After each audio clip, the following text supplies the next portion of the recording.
बच्चूभाऊ, आनंदराव अडसूळ यांनी असा आरोप केला आहे की अमरावतीमध्ये नवनीत राणांचा पराभव हा निश्चित आहे.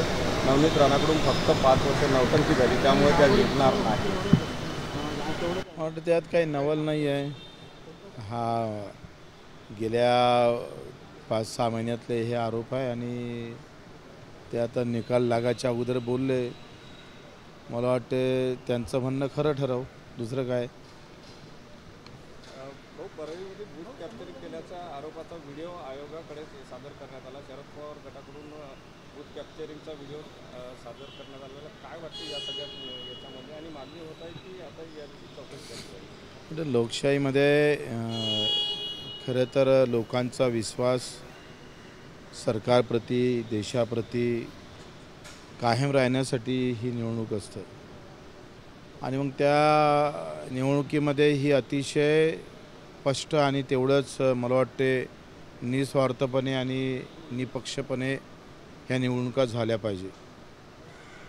त्या होताना दिसत नाही तेव्हा लोक हातात घेतात बरेचदा. ते होऊ नये. कुठलाही सत्ताधारी असू दे, भाजपवाले असू दे का काँग्रेसवाले असू दे, सत्ता आहे म्हणून तुम्ही निवडणूक आयोगाचा वापर करून घेण्याचा जर काही प्रयत्न होत असेल तर तो चुकीचाच आहे. तुम्ही या निवडणुकीत पाहिलं असेल, धर्म, जात आणि पैसा या 3 गोष्टी अतिशय ताकदीनं वापर झाला. मला वाटत नाही पहिल्यांदा लोकसभेच्या निवडणुकीमध्ये एखाद्या ग्रामपंचायतच्या निवडणुकीसारखे किंवा नगरपालिकेसारखे खालच्या स्तरापर्यंत पैसे वाटप करून मतदान घेण्याचा पण प्रयत्न झालेला आहे.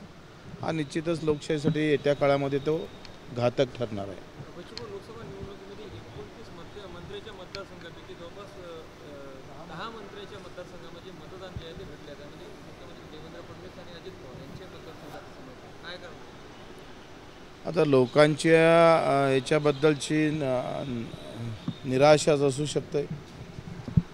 आखरी मला असं वाटते का मतदान घटण्याचे वेगवेगळे कारणे असू शकते. त्यातलं एक कारण निराशाचं असू शकतं.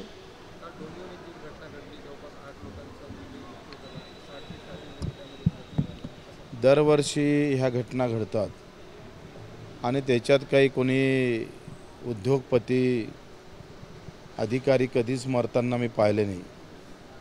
जे काही ते मरूही नाही कोणी, पण जे काही आत्तापर्यंतच्या 50 वर्षाच्या 50-60 वर्षाचा जर हिशोब घेतला तर याच्यात लहान मजूर मरतंय, कामगार मरतंय आणि म्हणून ते दखलपात्र नसतं. वारंवार ह्या घटना या काळामध्ये घडत असेल. आपण आधुनिक काळ म्हणतोय, डिजिटल काळ म्हणतोय. त्या फॅक्टरीला लागून वस्ती बसली कशी? वस्ती असेल तर मग परवानगी दिली कशी?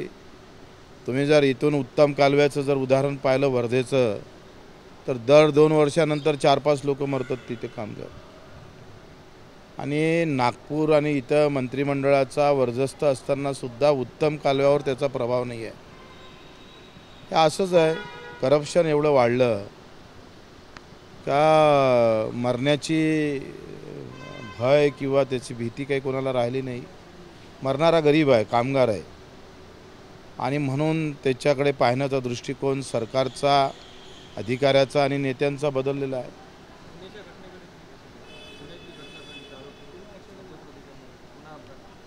ते मला माहीत नाही.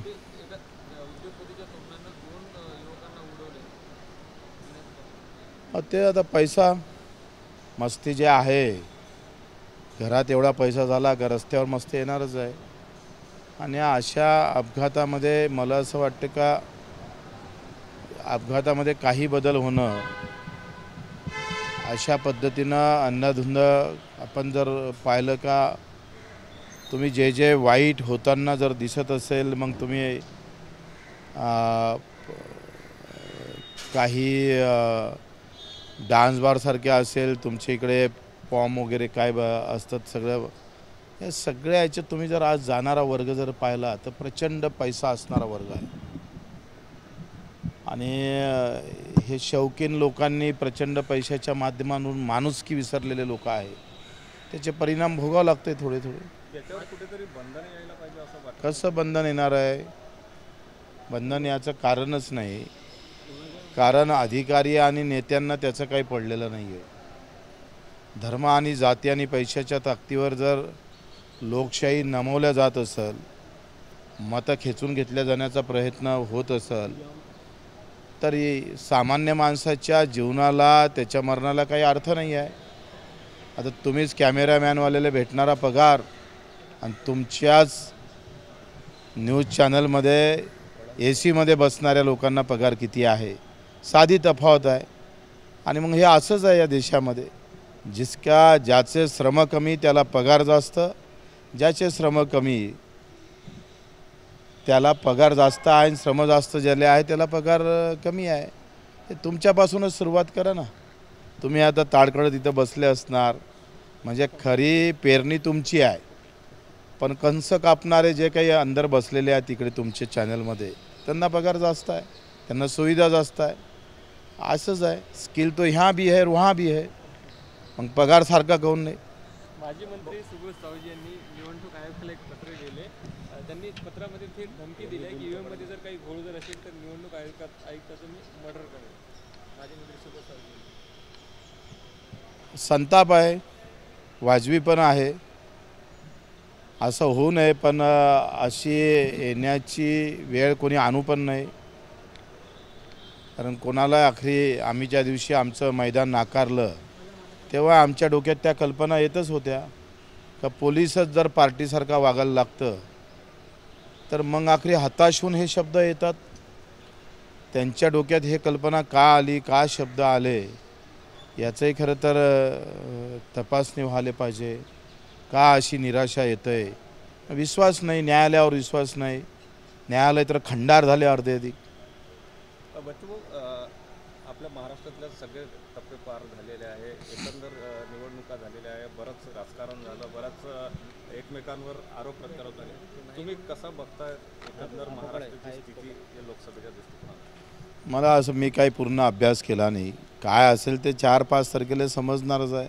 आतापासून तेच ते मला वाटते घोडा मैदान जवळ आहे, माहीत होईल, स्पष्ट होईल जे काही असेल ते. मला काही कल्पना नाही ते चालेल. मला ते तुम्हीच सर्वे आहे, तुम्हाला प्रत्येक मतदारसंघात तुमच्याकडे अभ्यास आहे, तो आता सर्वेमध्ये दाखवा काय तुम्हाला काय वाटतं ते. आम्ही मत मागणारी लोक आहे, मत देणारी लोक आहे, भाषण करणारे, सर्वे करणारे तुमच्याकडे ते भाग येतं, तुम्ही ते सांगितलं पाहिजे. चला यो.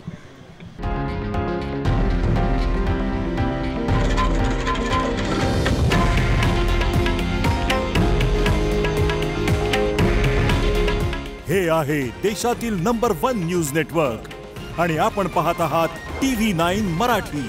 काळजी तुमची, हित महाराष्ट्राचं.